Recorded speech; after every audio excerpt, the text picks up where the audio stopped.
Existe actualmente la American Foregut Society, que está formada por transdisciplinaridad, está formada por cirujanos, está formada por gastroenterólogos, está formado por un montón de gente que está manejando este tipo de problemas. O sea, el reflujo gastroesofágico no todos los pacientes son quirúrgicos, no todos los pacientes debieran ser médicos.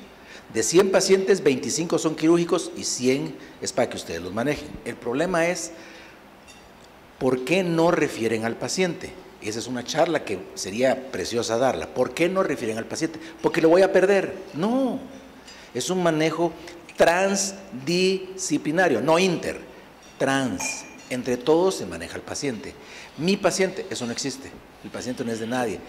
A mí, en la práctica, lo que me sucede y lo que me sucedió, doctor Ligorría, con todo el respeto aquí es, no venían referidos por ustedes. Tenemos más de 1.500 pacientes operados en territorio centroamericano, con muy buenas evoluciones, bien escogidos los pacientes, todos con pH-metría, todos con manometría, todos con endoscopía, pero nadie ha hablado aquí de la videocine-radiografía, nadie lo ha mencionado. Nadie ha mencionado el esofagograma, nadie ha mencionado cómo se mira al paciente en el preoperatorio y cómo se mira en el posoperatorio.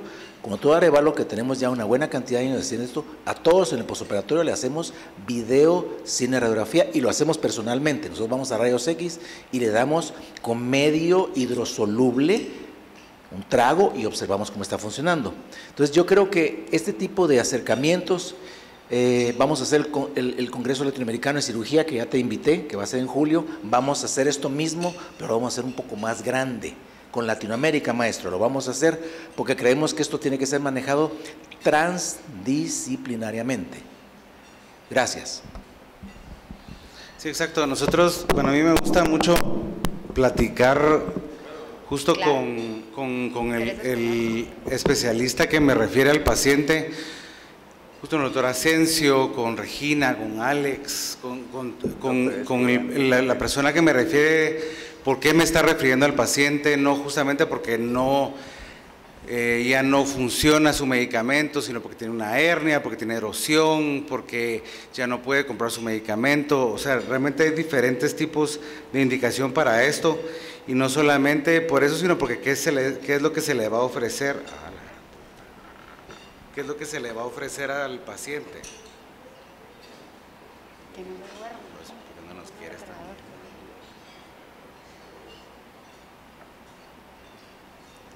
¿Dónde? Doctor Ligorría.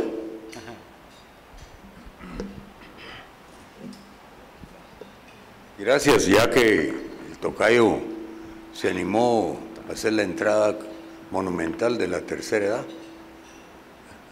Aquí estamos. Y lo que voy a decir es principalmente un consejo, porque hay tres cosas en la medicina que son básicas para tener éxito como médico, no solo que alivia síntomas, que es lo primero que uno debe hacer, sino que logra curar a la persona. Número uno, definitivamente es el conocimiento médico, la ciencia, los libros, atender a las cátedras. Número dos, trascendental, criterio. La persona que no tiene criterio no sabe ni salir del tráfico, así de sencillo. Y el criterio no se aprende en los libros, se aprende en el terreno de la práctica diaria y escuchando a los mayores. Y número tres, es con todo perdón de las guías que expertos se juntan y nunca se juntan en pueblos baratos, ¿verdad, muchachos? Sino en París o en Roma, en lugares atractivos, porque sí aprovechan para hacer más turismo que ciencia. Pero eso se lo han ganado, es la experiencia. Entonces, si algo funciona, hay que seguirlo usando. Y los prokinéticos, en mi práctica, han sido fabulosos, principalmente la mosaprida, y yo no utilizo mucho la cinitaprida porque, aunque es buena, tiene lactosa y muchos de mis pacientes tienen intolerancia a la lactosa. Y el domperidone, que después de la metoclopramida fue abandonada por todos sus efectos neurológicos. Pero yo sí les recomiendo que no le den un no definitivo a los pacientes con reflujo utilizando prokinéticos. Y para terminar, como comprenderán, después de 50 y pico de años de ejercicio, he trabajado con muchos cirujanos y todos se quejan de lo mismo. Me lo refirieron muy tarde, lo que acaba de decir el tocayo aquí. Uno tiene que tener esa amplitud de que hasta aquí llegué y lo importante es aliviar y si puedo curar. Y si necesito a alguien, no tener ese complejo de que solo yo puedo hacer las cosas. Muchas gracias, los felicito a los 4 y a Regina. No es nepotismo, pero es merecido, ¿verdad, mucha? Y a ustedes por haber venido. Creo que este tipo de eventos nos dejan muchísimo porque son interconectados y todos los que están presentes pueden tomar la palabra. Gracias. Le doy el micrófono. Okay. Muchas gracias. Sin más preámbulo, doctor Arévalo Esmitia, por favor. Entonces, como decía la doctora Ligorría, el problema mecánico es lo que vamos a ver justamente nosotros.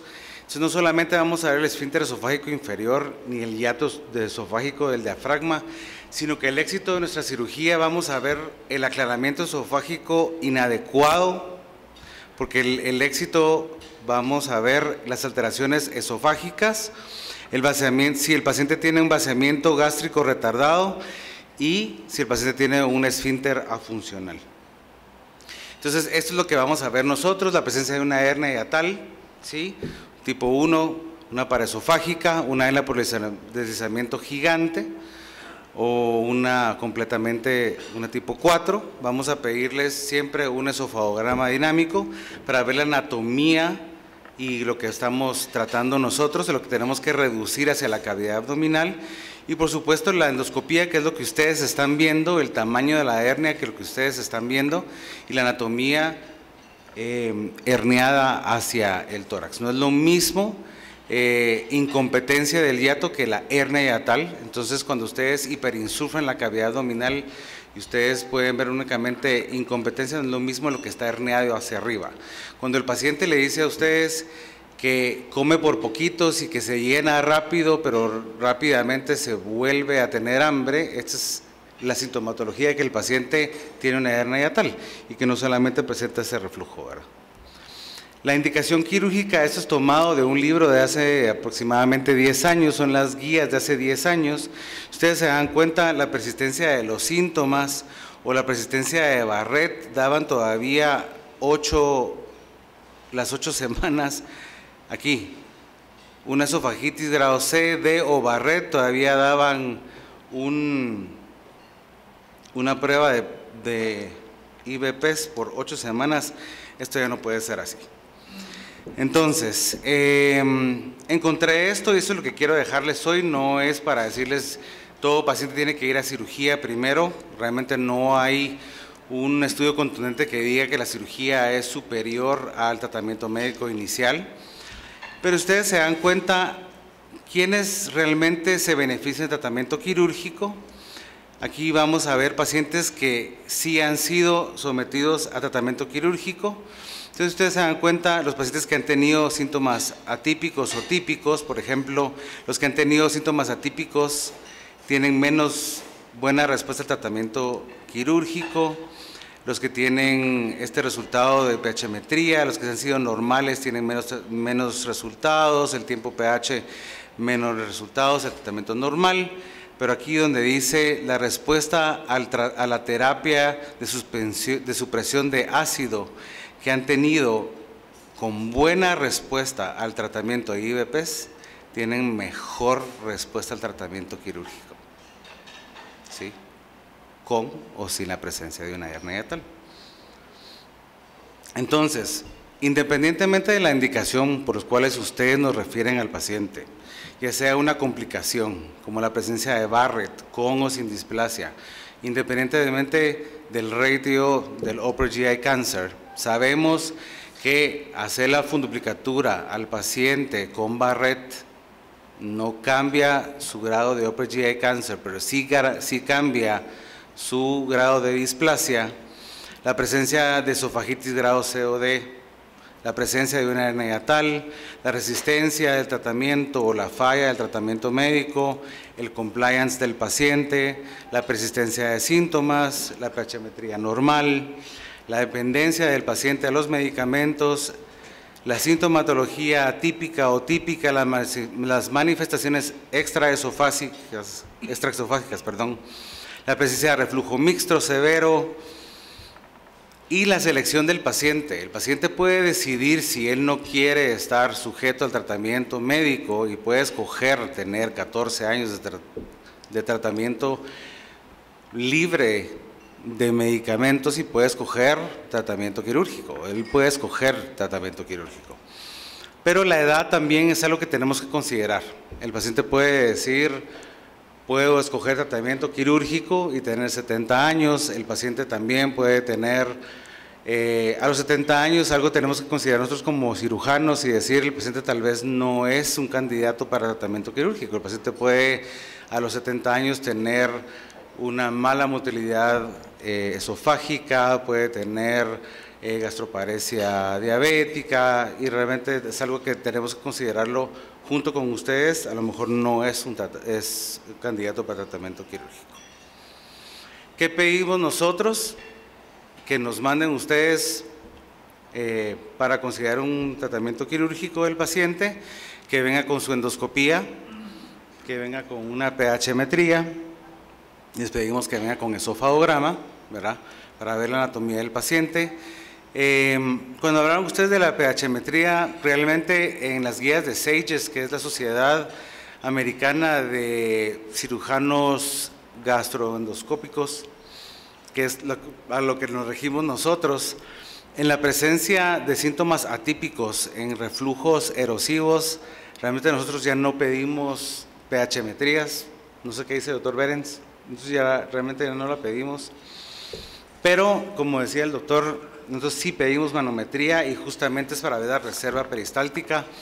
En pacientes con motilidad efectiva arriba del 90%, sí ofrecemos realizar una funduplicatura total como Nissen, porque siempre vamos a calibrar al paciente. Vamos a calibrar con un dilatador 52-56 French.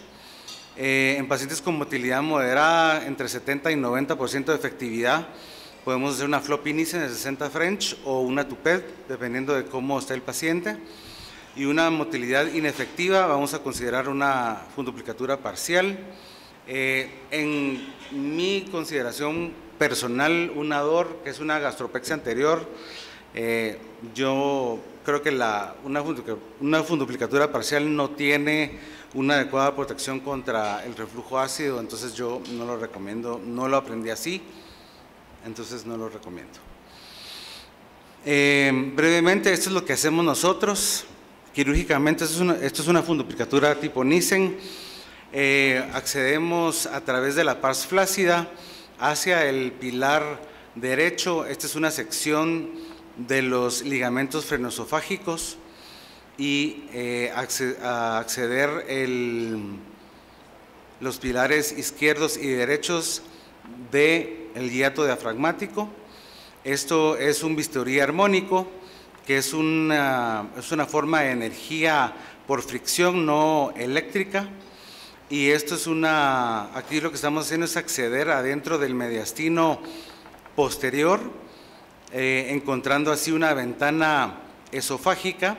Aquí tenemos traccionado esófago, y aquí accedemos ya a lo que es el mediastino posterior. Aquí abajo tenemos ya el esófago, y aquí estamos, esto que tenemos aquí adentro ya es el mediastino. Aquí tenemos el pericardio, estas son las pleuras que estamos disecando adentro, esto es el esófago, y lo que queremos aquí lograr es una ventana retroesofágica que está aquí. Este es el nervio vago posterior que tenemos que incluir dentro de la ventana retroesofágica. Accedemos aquí a la ventana retroesofágica, colocamos un Penrose para poder hacer una tracción mucho más minuciosa y menos traumática del esófago. Continuamos la disección y hacemos una disección retroesofágica, liberando así el pilar derecho y el pilar izquierdo del hiato esofágico. Aquí completamos la disección de las pleuras. Aquí queda la pleura izquierda, la pleura derecha. Aquí accedemos a los vasos cortos, totalmente separando el fondo de la cámara gástrica, y con eso accedemos ahí liberando completamente el fondo gástrico. Ahí tienen ustedes el vaso. Hacemos una sección completa de los vasos cortos hasta llegar a liberar completamente el ángulo de Is. De esta manera nos queda completamente abierto. Dense cuenta, el hiato queda completamente abierto. Ahí estamos calibrando, introducimos el dilatador para poder medir la forma en que vamos a cerrar. Esto es la tracción del fondo a través de la ventana retroesofágica. Esta es la Schuhschein maneuver, es una maniobra para poder calcular la forma en que vamos a meter el fondo. Ahí estamos introduciendo nuevamente el dilatador. Aquí estamos cerrando el hiato diafragmático con un punto extracorpóreo de una sutura monofilamento no absorbible.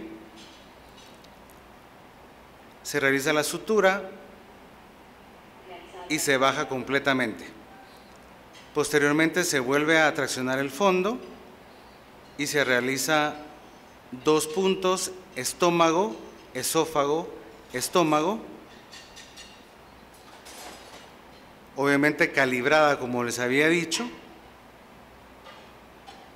Los 2 puntos son estómago, esófago, estómago, para evitar que la funduplicatura migre sobre el estómago, sobre el esófago, perdón, y no se vaya hacia el tórax nuevamente.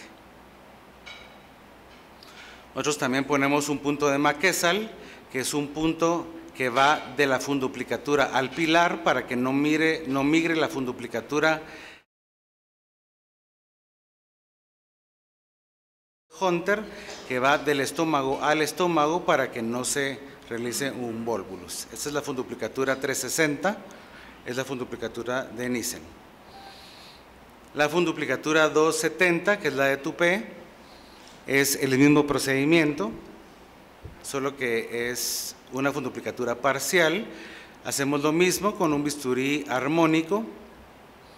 Accedemos por la pars flácida, que es la curvatura menor. De la misma manera,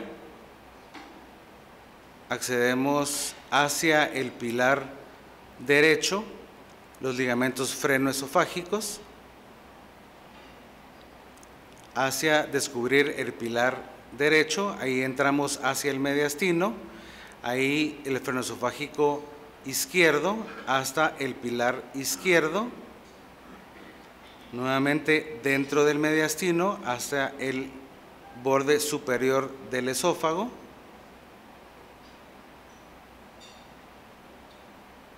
el borde inferior. Aquí está arriba el esófago y esta es la crura, que es la unión de los 2 pilares. Ahí estamos calibrando nuevamente.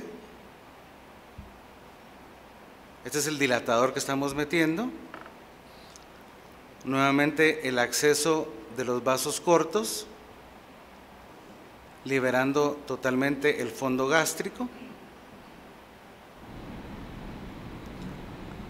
hasta liberar el ángulo de His en el pilar izquierdo.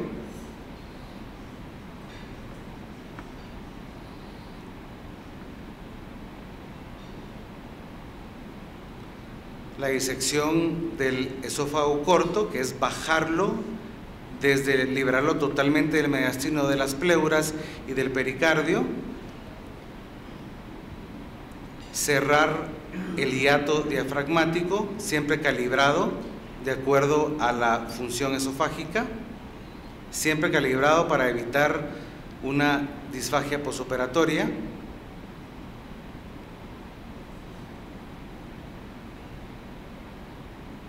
Siempre sutura no absorbible para evitar que recurra.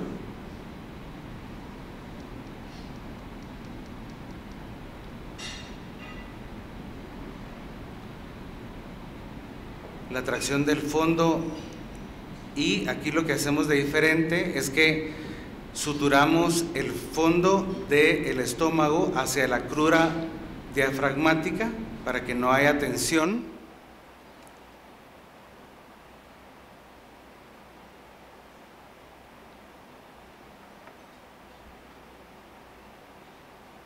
Y no se regrese el fondo hacia su lugar, y hacemos la funduplicatura parcial, hacemos esófago, estómago,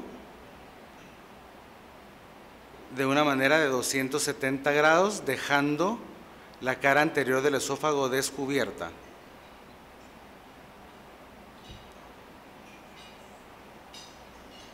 Si ustedes se dan cuenta,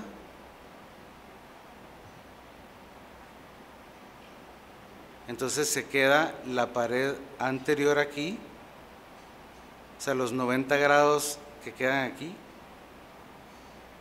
O sea, esta es una funduplicatura parcial, 270 tipo tupé. Solo es esófago, estómago.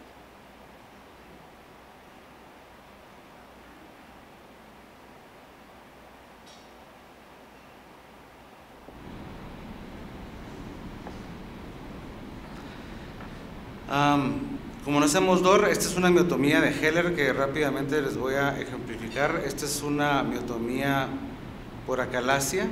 Aquí estamos haciendo la miotomía. Aquí estamos haciendo la miotomía de Heller, pero solo les quiero ejemplificar. Esta es la endoscopía transoperatoria que utilizamos para hacer una prueba neumática y ver que no hayan fibras. Y lo que hacemos aquí es, sin liberar los vasos cortos, hacemos una vuelta del fondo gástrico sobre la pared anterior del esófago, que es una gastropexia anterior. Este es un ejemplo de una hernia tipo 4.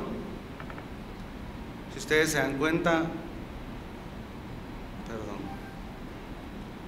en casos donde no nos da tiempo de poder estudiar bien a la paciente, es una paciente de 80 años con una herniación aguda de una hernia tipo 4, donde no nos da tiempo de estudiar al paciente, realmente no podemos hacer funduplicaturas por falta de estudio, entonces solo podemos reducir las hernias, podemos solo disecar el esófago intratorácico, liberar el esófago intratorácico, resecar los sacos intratorácicos, liberar las pleuras y el pericardio, cerrar los defectos herniarios y hacer una gastropexia dentro del abdomen, y no podemos hacer una funduplicatura y solo liberamos ahí.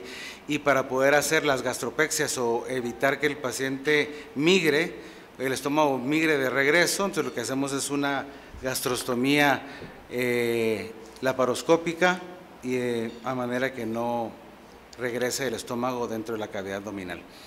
Las complicaciones que podemos presentar son dehiscencias de la funduplicatura agudas o crónicas, herniaciones de la funduplicatura al tórax, deslizamientos de la funduplicatura hacia el tórax, recurrencias de las hernias del hiato, que la funduplicatura quede apretada porque no vamos a calibrar la funduplicatura, o que el paciente presente una alteración de la motilidad esofágica por una un falso resultado de la manometría. Tenemos una clasificación de Horgan que nos da estas complicaciones y podemos saber qué es lo que tenemos que hacer. Si nos da reflujo posoperatorio de origen funcional, vamos a dar prokinético. Si nos queda laxa, vamos a vigilar la funduplicatura.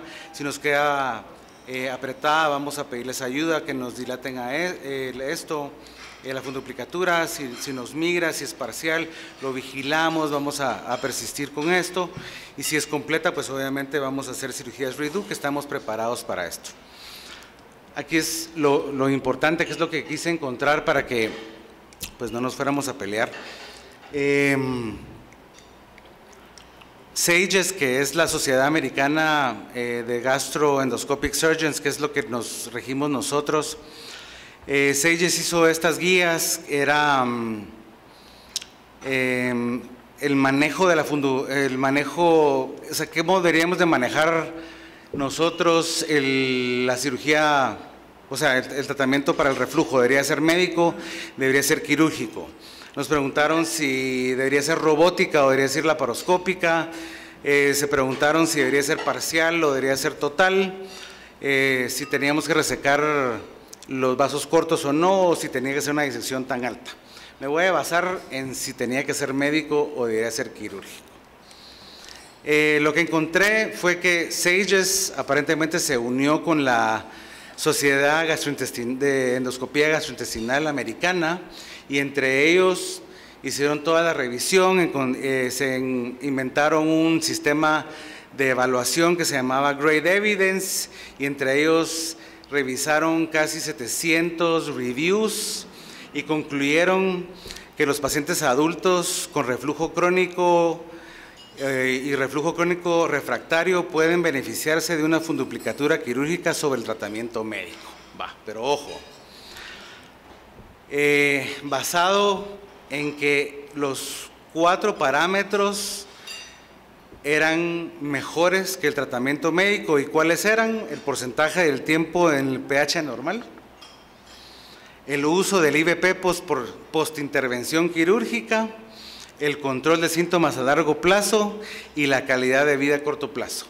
Y encontraron que el índice de complicaciones en tratamiento médico y quirúrgico era significativo y que el fallo terapéutico era similar, de 2.4 al 2.6%. Realmente no lo encontré tan significativo, entonces no me quedé muy tranquilo. Entonces me fui al Cochrane, que es el Cochrane más grande que hay entre cirugía y medicina con respecto a reflujo.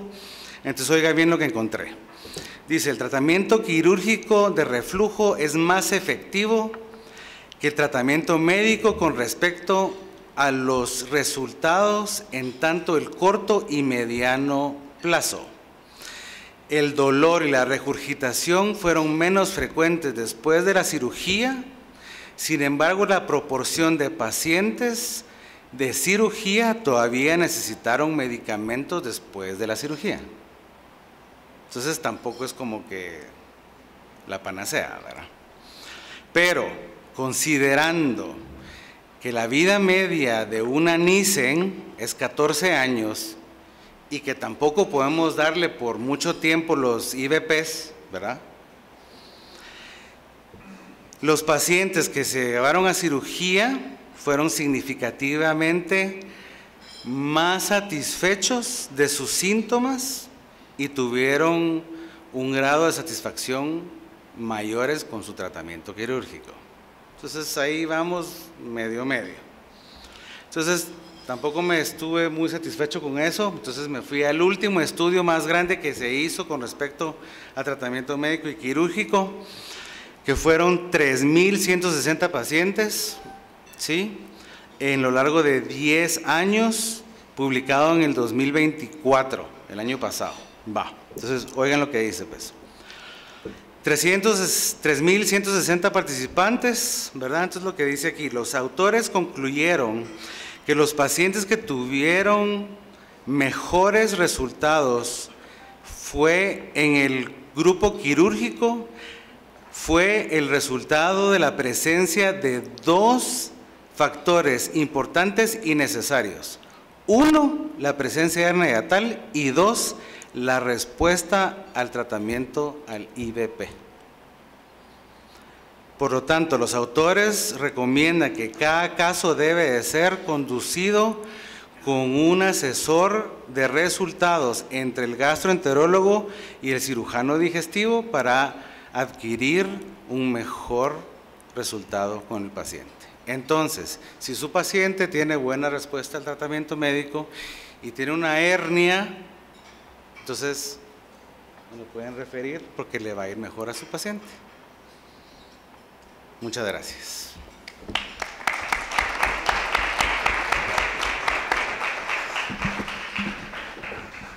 Muchas gracias, doctor.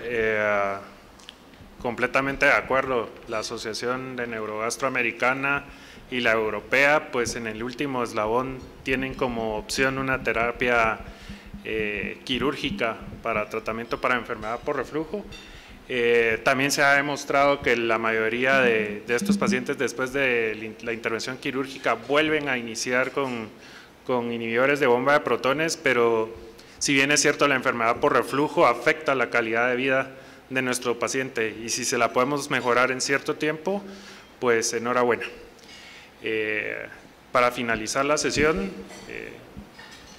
les doy muchas gracias por la asistencia, también agradezco a la casa farmacéutica Sofarma.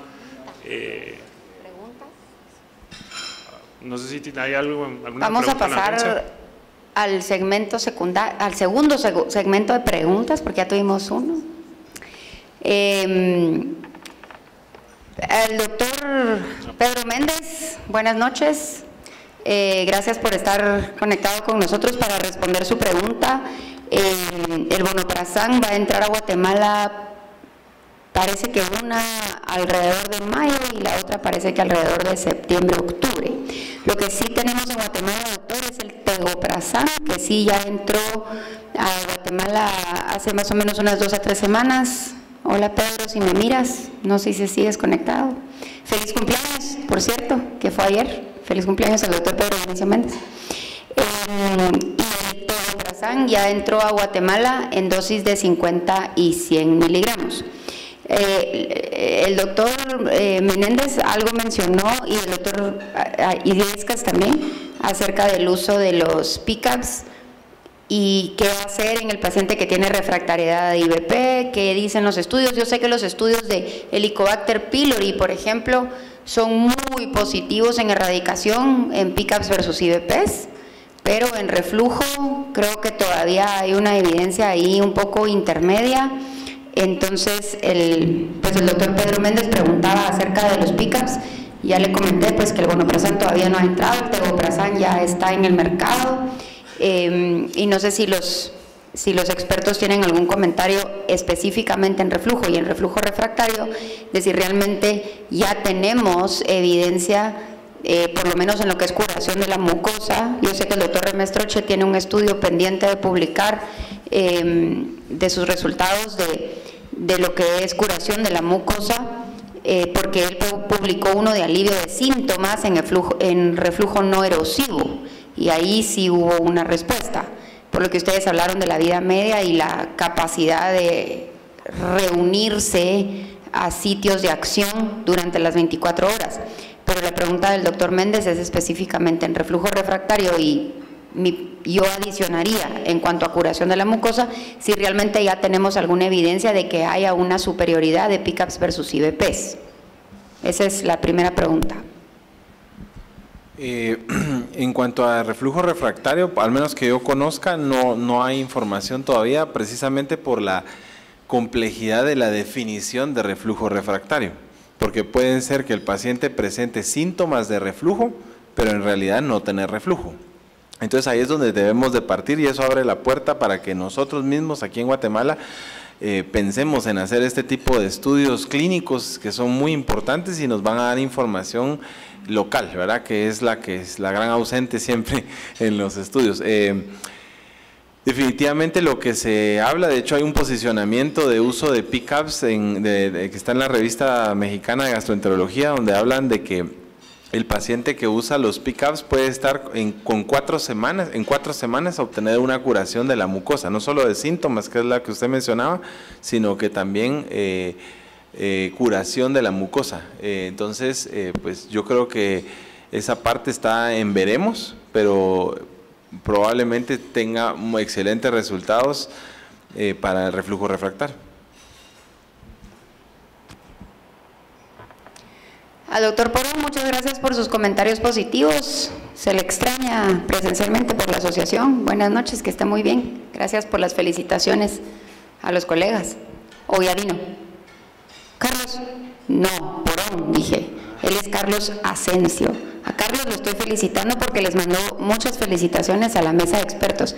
Carlitos, ahorita te doy la palabra. Solo la doctora Budiel pregunta, doctor Arévalo, ¿qué piensa, qué opinión tiene usted acerca del paciente? Pues precisamente lo que usted presentó en su última diapositiva, el paciente postoperado, si quiere no le doy los 14, que yo a veces a mis pacientes les digo 20 años de vida de la cirugía, no sé si el doctor Berens está de acuerdo conmigo, yo todavía les regalo 6 añitos más.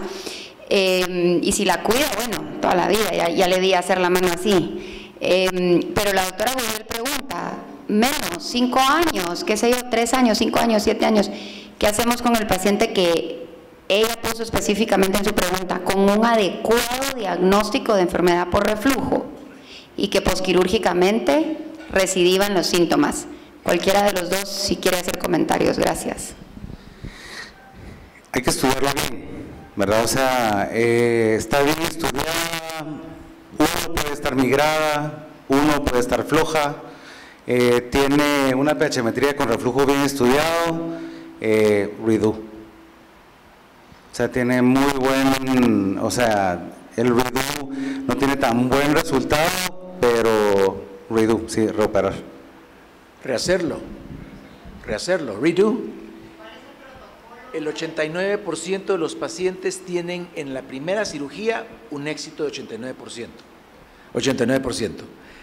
Si existe esto que están mencionando y el paciente, depende de quién haya hecho el procedimiento y si fue bien estudiado y si lo dejaron demasiado flojo, si no calibraron, el término que usó José, al usar la calibración de la fundoplicatura es muy importante, porque si esto queda demasiado flojo, el paciente puede empezar con problemas otra vez. ¿Y qué tal si solamente es enfermedad péptica lo que tiene abajo? Recuérdense que lo que estamos corrigiendo con la cirugía antirreflujo es el reflujo, pero el paciente puede tener enfermedad péptica, puede tener Helicobacter pylori, puede tener piedras en la vesícula, y es otro tema que no mencionaste, José, que tal vez valía la pena mencionar la experiencia que tenemos de colecistectomía más fundoplicatura en el mismo paciente. Entonces, un redo, 89% de éxito en la primera cirugía. En el primer redo tenés aproximadamente un 67% de éxito. En el tercer redo baja un 50%.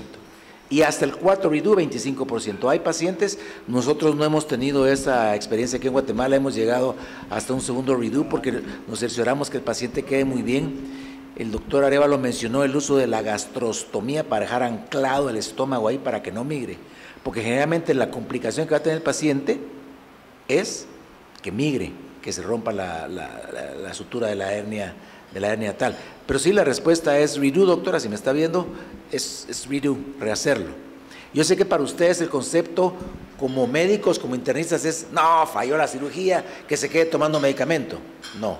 ¿Qué tal si era una hernia tal gigante, y a tal grado 4, como ha pasado con algunos pacientes, que no siguen un protocolo postoperatorio adecuado, que nadie les ha manejado el estreñimiento crónico, nadie les ha manejado el prostatismo que el paciente puede tener, entonces está pujando todo el tiempo? El enemigo número 1 de esta cirugía es la náusea y el vómito, el estreñimiento, el prostatismo. Esos pacientes que están pujando constantemente están elevando la presión, entonces todas esas cosas. Tal vez un comentario acerca de lo de la vesícula y cirugía de Nissen al mismo tiempo. Regina, solo dos cosas. Uno, bien documentada con la pHmetría, ¿verdad? O sea, de que se documente que lo que no funciona es la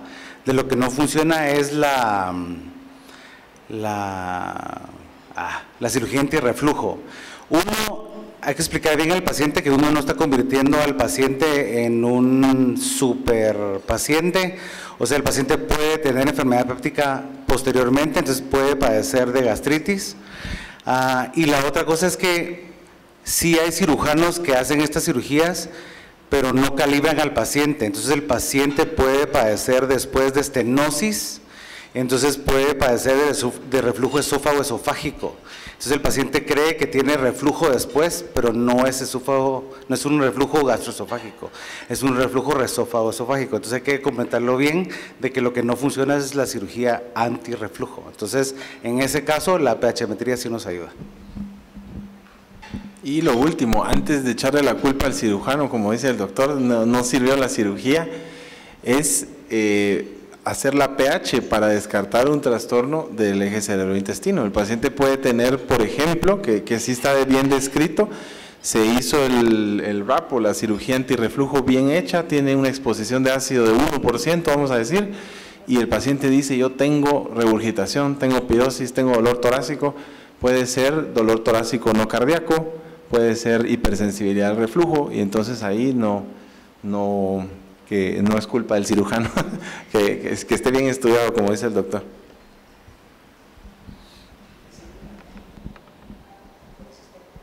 Bueno, sí, la otra cosa es que, por ejemplo, el paciente que tiene litiasis vesicular también tiene reflujo biliar.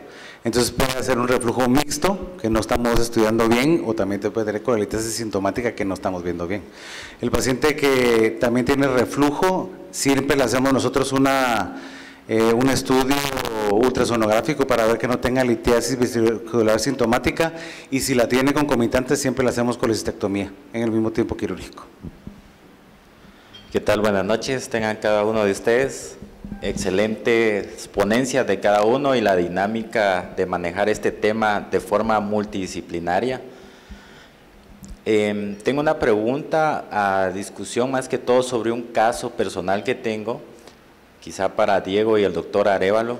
Es una paciente que tiene como síntoma cardinal la pirosis, no tiene regurgitación, sin embargo tiene una hernia. Y al hacer el estudio de pHmetría con impedancia 24 horas, el resultado es una hipersensibilidad al reflujo. ¿Qué tanto han visto o han tratado estos pacientes con hernias yatales, sobre todo hernias de menos de 3 centímetros versus hernias más de 5 centímetros? ¿Qué tanto en evolución mandarlos a un tratamiento quirúrgico les iría a estos pacientes bien? Si sabemos que al final pues los pacientes que vamos a mandar para tratamiento quirúrgico, como la funduplicatura que nos explicó el doctor Arévalo, casi son pacientes de en sí con enfermedad de reflujo esofágico, con una pH positiva, una pHmetría positiva, pero en hipersensibilidad al reflujo versus hernia, sobre todo una hernia yatal más de 5 centímetros, ¿qué tanto a estos pacientes les iría bien quirúrgicamente al tratarlos? Una pregunta, Carlos, ¿y tu paciente ha respondido bien al tratamiento médico? Parcial. Parcial. Qué mortal esa pregunta. No, está buenísima, gracias. Primero, yo te voy a preguntar unas cosas. ¿Cuánto tiene de tiempo de exposición al ácido? ¿Cuántos números de reflujo tiene? Si tiene la impedancia basal nocturna baja. Buena pregunta. Sí, episodios de reflujo está en 60, el tiempo de exposición al ácido está en 4.2% y la impedancia basal nocturna está en 1600. Okay. Y la otra es el tamaño de la hernia, dijiste 2 centímetros o 3. O sea, aquí la pregunta es, a 5. Porque me ha tocado pacientes que tienen hernias menos de 3 centímetros versus hernias de más de 5. Entonces, ¿qué hacer con las que tienen menos de 3 con esta entidad de hipersensibilidad al reflujo versus las que tienen más de 5? Porque en teoría deberían de ir a tratamiento quirúrgico los que el síntoma cardinal será la regurgitación más la hernia, que les iría mucho mejor con los síntomas, pero en este caso la hipersensibilidad, ¿qué tanto valdría la pena la cirugía? Ok, ahí hay que dividir, sí, hay que ser bien juicioso, porque primero tiene el defecto mecánico, cualquier cosa aumento de presión intraabdominal va a predisponerle a reflujo, entonces ahí me iría por considerar definitivamente el tratamiento quirúrgico, sobre todo si el paciente está bien estudiado, por ejemplo la manometría tiene una reserva peristáltica adecuada, considerar la edad del paciente, eso es básico, ¿verdad? No es lo mismo operar a un paciente de 70 años que a uno de 30, que por supuesto le va a ir muy bien con la cirugía. Y la otra es que recuerden que lamentablemente la pH-metría tiene ciertas deficiencias, eso hay que aceptarlo. ¿Por qué? Porque puede ser que el día que evaluaste a tu paciente no fue el día que tenía más reflujo, así hay que decirlo, ¿no? Por eso es que existe la Bravo, la cápsula Bravo. Entonces, si el paciente, digamos, no tiene los recursos o no se quiere operar, que también es común verlo, probablemente repetir una pH-metría, asegurarse que haya sido con bastante tiempo sin IVP, ¿verdad? Tratar de reproducir lo más fisiológico que se pueda a la hora de hacer una pH-metría, porque puede ser que si la repetís en 2 o 3 meses te salga reflujo patológico, entonces automáticamente ahí ya te quedas tranquilo de que va a cirugía, pero esa es una de las debilidades, digamos, de la pH-metría. Sí, y pasa, no sé si te pasa, Diego, que a veces uno le dice al paciente que ese día coma de todo, chile, café, lo que sea, y es el día que menos comen lo que al final les va a activar la hiperacidez. Entonces, exacto. O pasan sentados viendo tele y no hacen su actividad normal. Se mueven o pasan todo el día acostados también. Exacto. Y hay cierta evidencia de manejo quirúrgico para hipersensibilidad esofágica.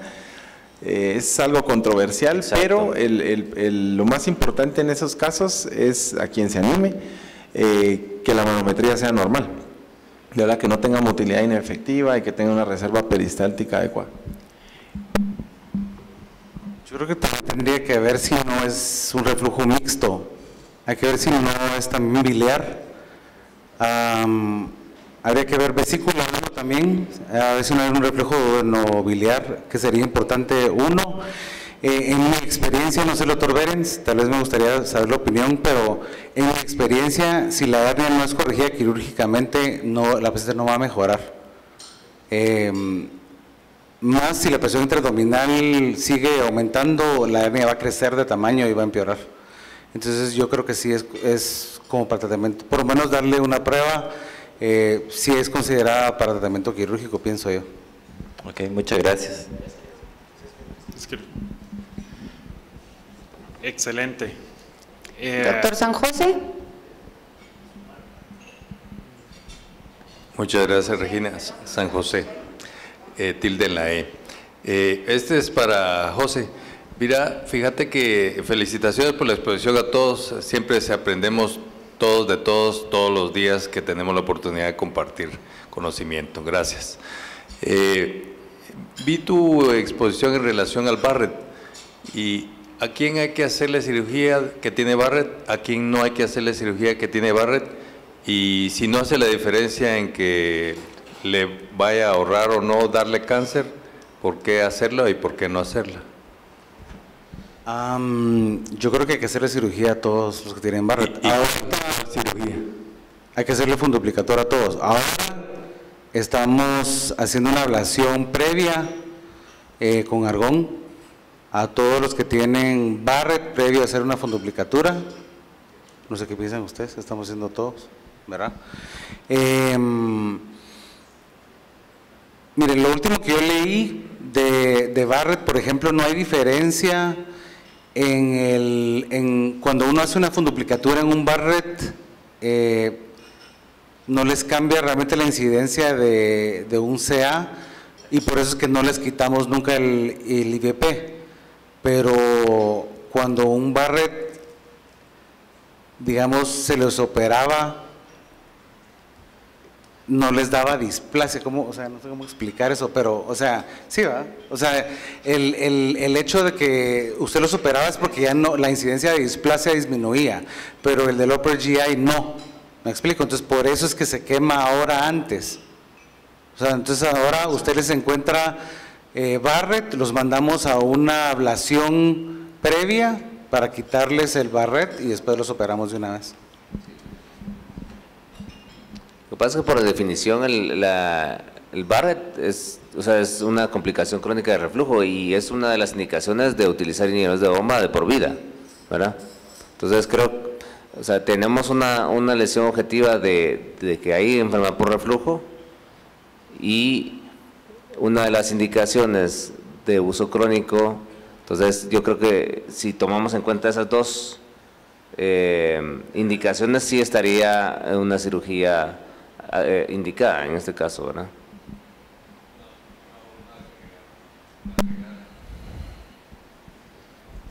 ¿Y puede haber Barrett por reflujo biliar? ¿Y qué función tiene en ese caso los IBPs? El Barrett es la enfermedad por reflujo por excelencia. El doctor Carlos Pellegrini es un argentino que es uno de los cirujanos que más experiencia tiene en cirugía antirreflujo en la Universidad de Chicago. Él entrenó a Santiago Horgan, el de la clasificación de Horgan. Él entrenó a un montón de cirujanos esofágicos por todo el mundo. El esófago de Barrett es por reflujo mixto. ¿El Barrett se cura?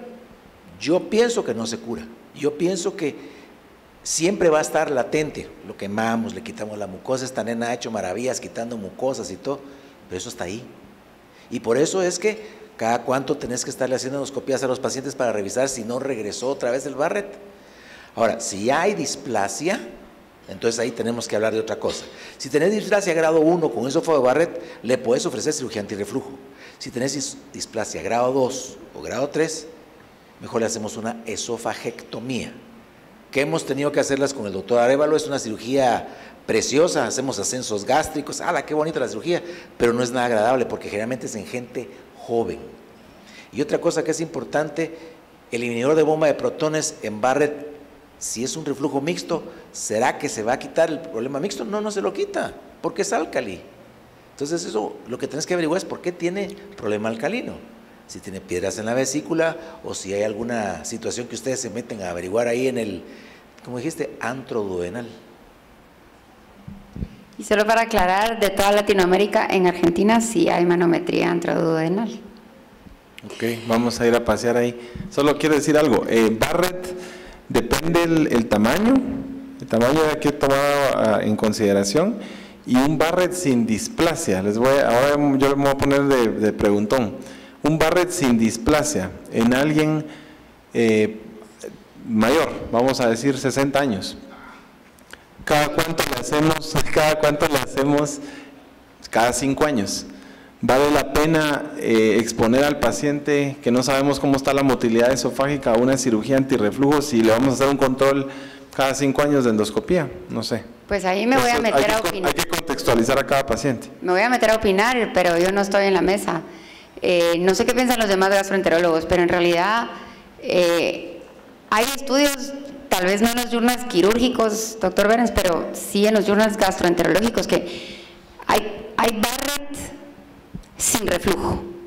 Hay una disyuntiva ahí entre los autores de que si el Barrett es un fenotipo diferente de un paciente que hace metaplasia celular sin la injuria del ácido, porque tenemos pacientes que nunca en su vida han tenido sintomatología de reflujo, les hacemos endoscopía, no tienen esofagitis, que siempre decimos antes de biopsiar hay que borrar la esofagitis, siempre decimos eso, pues le hacemos la endoscopía inicial, el paciente no tiene esofagitis, se lo decimos porque, yo qué sé, porque tenía tal vez dispepsia o tal vez tenía unos síntomas, pero no síntomas puramente esofágicos o síntomas puramente de reflujo, y vemos una lengüeta y la biopsiamos y viene Barrett y tal vez no tiene ni siquiera hernia, y tú decís, si el paciente, lo que tengo en la evidencia es que el paciente sintomáticamente o evidenciadamente, porque no tiene hernia, o si querés le hago la manometría, le mido el esfínter a ver si es normotenso, le hago una pH de 24 horas, veo que no tiene episodios patológicos de reflujo, ¿por qué tiene Barrett? Entonces hay estudios que hablan de que el HERNE o la enfermedad por reflujo no erosiva es un fenotipo de paciente, el ERGE erosivo es otro fenotipo de paciente, y hay un subgrupo de pacientes que son Barrett, que hacen metaplasia tal vez sin tener la injuria del ácido en el esófago distal. Entonces creo que valdría la pena antes de decidir, ¿lo voy a ablacionar o no? Y por supuesto, ¿le voy a hacer una fundoplicatura o no? Si el paciente tiene reflujo, y el reflujo es la causa de su Barrett, y si tiene un reflujo respondedor y hernia, o sea, una lesión mecánica que va a responder correctamente a la cirugía, porque si no, ¿para qué? Y lo que decía el doctor Menéndez me parece completamente correcto. Cuando hablamos de Barrett sin displasia, Barrett con displasia de bajo grado y Barrett con displasia de alto grado, ¿cuál es la indicación de quitar ese Barrett, ya sea con resección o con ablación, o incluso en alto grado, que sabemos que en 3 meses va a tener un cáncer puesto, quitando la víscera? Va a depender de muchos factores. Entonces, de nuevo, es individualizar el caso. Hola, Vera, no te había visto. Es individualizar el caso, porque podemos tener pacientes con Barrett sin displasia que tal vez no tienen reflujo, que tal vez no tienen hernia, y como dice el doctor Menéndez, no lo voy a ablacionar porque tal vez los riesgos de que me haga una estenosis, de que no se quede, que me haga un Barrett enterrado después de la ablación son mayores. ¿Para qué lo voy a ablacionar si es un Barrett sin displasia? Si no tiene hernia, ¿para qué lo voy a operar si estoy evidenciando que no tiene reflujo? Entonces creo que Barrett excede un poquito el tema de la charla de hoy, pero la podemos plantear para el próximo mes si a ustedes les parece, y sería un tema lindo de explorar. Si no hay algún comentario adicional de Barrett, tengo una última pregunta aquí para el doctor Arévalo y el doctor Berens. ¿Qué opinión les merece el paciente con reflujo, hernia, si quieren, de los centímetros que el doctor Asensio quiera, que además tiene obesidad? Usted ya mencionó el tema de fundoplicatura con cole, fundoplicatura con bariátrica.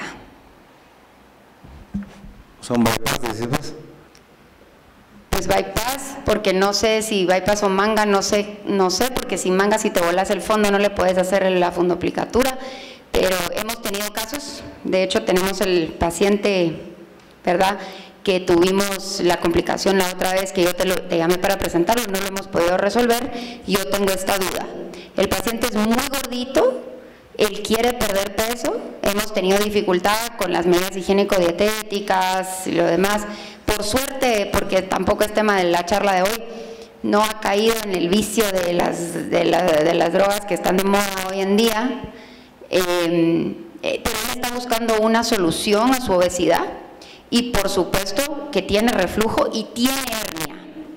Entonces, él me pregunta si en un mismo tiempo quirúrgico se le puede ofrecer una solución a su reflujo más una solución a su sobrepeso. Él tiene dos opciones. Él puede se puede reparar su hernia y se puede hacer una manga gástrica, o se puede reparar su hernia o se puede hacer un bypass, dependiendo del tipo de obesidad que tenga. Sí. Inicio. Si necesita una cirugía bariátrica o necesita una cirugía metabólica. Si necesita una cirugía metabólica, o sea, digamos, la hernia no contraindica ni la manga ni el bypass. O sea, se puede hacer una hiatoplastía y hacerle una manga, o se puede hacer una hiatoplastía y hacerle un bypass. Es un tema controversial, es un tema interesante. Yo no le haría una fundoplicatura de Nissen, no se la haría, porque la pérdida de peso que el paciente obtiene con una fundoplicatura de Nissen serán, sin mucho, 15 libras. Y estamos hablando de una persona que pesa 350 libras o más y que tiene un reflujo muy importante y tiene una hernia diafragmática de 5 centímetros. Entonces le hacemos una reparación de la hernia hiatal y le hacemos un bypass gástrico. Es que no se puede hacer plicatura, porque si tú vas a hacer un bypass gástrico, estás cortando el estómago, seccionándolo y dejas un reservorio, dejas un esófago gástrico chiquitito, es un reservorio pequeño. El resto del estómago queda ahí y luego subes el intestino, el yeyuno, y le haces una gastroyeyunostomía en Yederú. El secreto de que el reflujo se alivia totalmente es porque ya el contenido gastro, duodeno, ya no pasa a biliar por ese lugar, entonces está totalmente desviado. O sea, ¿qué pasa? Este es otro tema. ¿Qué pasa en esos pacientes que les haces una manga gástrica y le reparaste la hernia tal y tiene reflujo postoperatorio? A ese lo conviertes a un bypass gástrico. El caso que tú has referido, que tú le has referido a José, eso es lo que se le ha hecho a estos pacientes. Ahora, ¿cuándo decidir hacer una manga o cuándo decidir hacer un bypass gástrico? También depende de varios factores. ¿Billetera? No, es la verdad. Y el bypass es mucho más caro que la manga gástrica. Y la otra cosa es que yo no sé por qué en Latinoamérica nuestros pacientes le tienen pánico al bypass gástrico, no a la manga. Pero si lo sabes hacer y tú mides bien tu intestino, no tiene por qué desnutrirse. Y además, vuelvo otra vez a lo mismo, manejo transdisciplinario, el seguimiento de estos pacientes con nutrición, con psiquiatría, con medicina interna, con gastroenterología. O sea, si un paciente tiene un buen seguimiento, no tiene por qué desnutrirse. Los casos que se desnutren son esos pacientes, y ojalá me estén oyendo algunos cirujanos, que están haciendo el bypass gástrico de una anastomosis, que es una gastroyeyunostomía. Entonces excluyen el asa pancreatobiliar, tiene más o menos 2,5 metros o 3. Esos pacientes se desnutren y tienen un reflujo severo, que el año pasado más de 18 pacientes tuvimos que convertir nosotros de bypass gástrico de una anastomosis a bypass gastroyeyunal. Y hemos revertido, o sea, deshacer la cirugía en más de 5 pacientes. Pero la respuesta es reflujo y obesidad. Bueno, no le hagan Nissen. ¿Para qué le van a hacer una fundoplicatura de Nissen? No vale la pena. El paciente quiere perder peso. Y la respuesta excelente del doctor Arévalo es si esto es metabólico o es bariátrico. Todo depende mucho de eso, ¿verdad? Para el tercer mes, doctor, para el tercer mes. Bueno, para terminar, doctor Illescas, el doctor de León pregunta su opinión, su experiencia en los tratamientos endoscópicos. El doctor Arévalo ya mencionó algo de Stretta, pero él pregunta nuevamente la experiencia con Stretta o con remodelación con argón plasma, con ARMA. Sé que el grupo de ustedes está haciendo muchas de estas terapéuticas novedosas, entonces si nos puede compartir un poquito de la experiencia de los tratamientos endoscópicos para reflujo. Bueno, endoscópicamente hay varias cosas que se pueden hacer, ¿verdad? Hay una fundoplicatura endoscópica donde se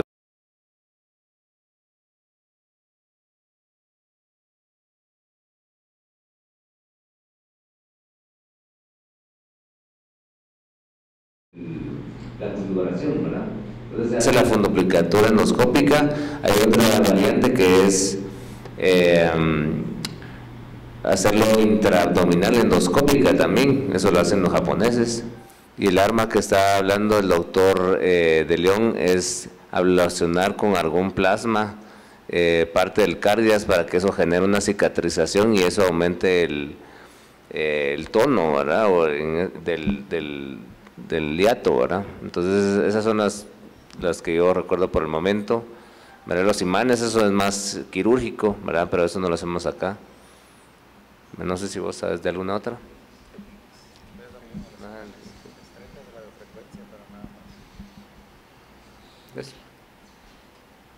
Muy bien, definitivamente cumplió el objetivo la charla, ¿verdad? De tener un panel de expertos, compartir opiniones.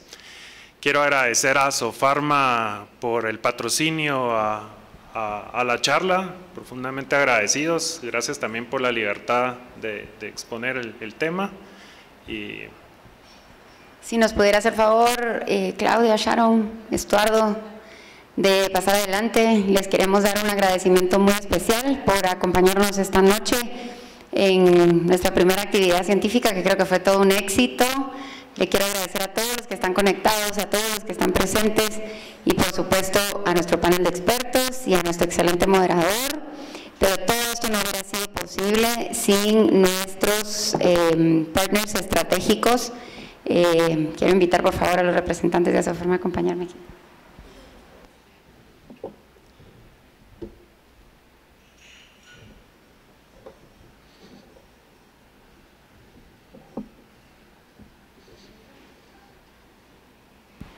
Pues en nombre de la Asociación Guatemalteca de Gastroenterología, Patología y Endoscopía Gastrointestinal, el día de hoy, Guatemala 18 del mes de febrero del 2015, le queremos dar un agradecimiento muy especial a nuestros compañeros Asofarma por su participación como patrocinadores de nuestra mesa de expertos en enfermedad por reflujo gastroesofágico. Firma la doctora María Regina Ligorriba, presidente, y el doctor Carlos Alonso, secretario, si me puede acompañar por favor. Y les voy a pedir un fuerte aplauso para nuestros compañeros.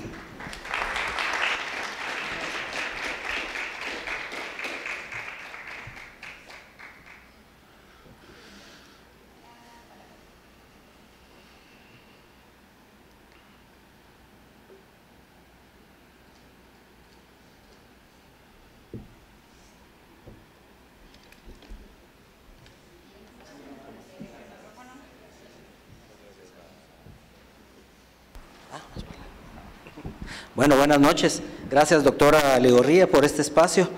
Pues la verdad nos queda más que a nosotros que agradecerles la oportunidad de apoyarles como asociación de gastro y felicitarles, porque de verdad que la actividad, justo eso estábamos hablando allá atrás, que creemos que fue un éxito, ¿verdad? Estuvimos conversando con ustedes en su planificación y había tanto entusiasmo, creo yo, como también algún tipo de incertidumbre, ¿verdad? Y todo, y creo que hoy se despejaron las dudas, ¿verdad, doctora? Que este proyecto de educación médica va a ser un éxito, porque creo que cada vez más, y ustedes mismos ya lo dijeron, se necesita que todos nuestros profesionales estén mejor entrenados, mejor capacitados y más si se forman estas discusiones de alto nivel que se formaron aquí. Así que en nombre de Asofarma, muchas gracias y felicitaciones nuevamente. Muchas gracias.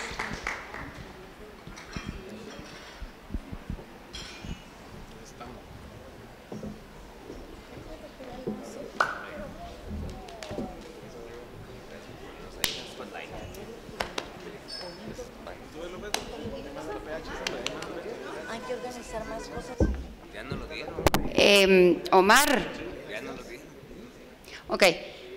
El diploma decía lo mismo, pero para el doctor Alejandro Illescas, el doctor José René Arevalo y el doctor Diego Menéndez, que me acompañen por acá.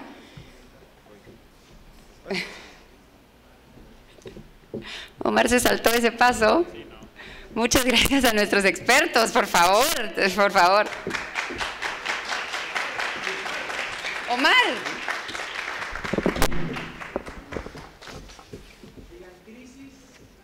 Digan fundoplicatura.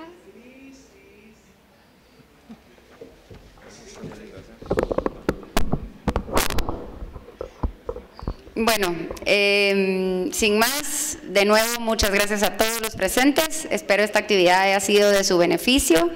Si tienen más dudas, las pueden mandar al correo de la asociación o a los correos de los expertos, porque ellos saben más que yo de este tema.